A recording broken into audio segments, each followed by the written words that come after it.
வணக்கம் நண்பர்களே. சென்ற அத்தியாயத்தில் உலகத்தையே காத்தருளும் பெருமை கொண்ட பராசக்தியே விநாயகப் பெருமானை விரதம் இருந்து வழிபட்ட வரலாறை கூறுவதாக சூதமா முனிவர் கூறினார். இனி ஒருமுறை உமாதேவி தர்ஷ பிரஜாபதியின் மகளாக உமாதேவி என்ற பெயரில் அவதரித்தார். பல நாள் செய்த தவத்தின் பயனாக மகேஸ்வரனை மணந்து கொண்டாள். ஆனால் மகேஸ்வரனுக்கும் தட்சணனுக்கும் இடையே ஒரு சிறு மனஸ்தாபம் இருந்தது. மருமகன் தன்னை மதிக்காமல் நடந்து கொள்கின்றார் என்ற காரணத்தினால் ஒருமுறை மருமகனை அழைக்காமல் யாகம் ஒன்றனை செய்தான். இதனை கேள்விப்பட்ட உமாதேவியின் உள்ளம் குமுறியது. தன் தந்தையின் தவறை தட்டி கேட்க நேரடியாக அவரிடம் சென்றார்.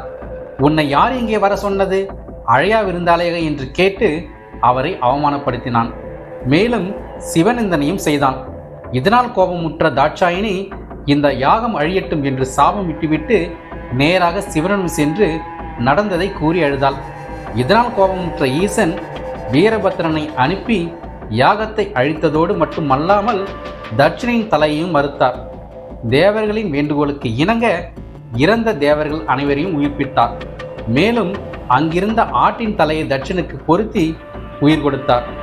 சிவனின் வார்த்தைகளை மதிக்காமல் அவமானப்பட்டு நின்ற தாட்சாயினி தட்சனுக்கு மகளாக இருப்பதை வெறுத்து அந்த உடலை அழிக்க யோகத்தீயினுள் பாய்ந்து மறைந்தாள். பர்வதராஜன் உமா மகேஸ்வரியை மகளாக அடைய வெகு காலமாக தவம் செய்து கொண்டிருந்தான். அதன் பயனாக உமா மகேஸ்வரி பூலோகத்தில் வரதராஜனின் மகளாக பார்வதி என்ற பெயரில் பிறந்தாள்.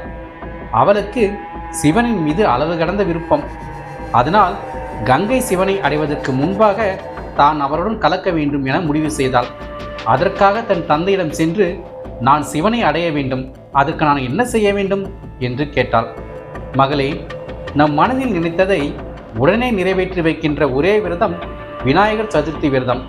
அந்த விரதமானது நாம் விநாயகர் பெருமானை நினைத்து அனுஷ்டிக்கப்படும் போது சகல சௌபாக்கியங்களையும் நமக்கு அருள்வார்.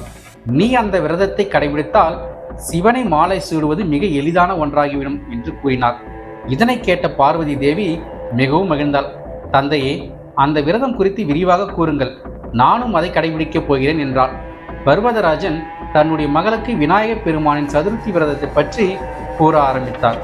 நன்றி நண்பர்களே. நாளைய அத்தியாயத்தில் விநாயகர் பெருமானின் சதுர்த்தி விரதத்தை பற்றி அறிவோம்.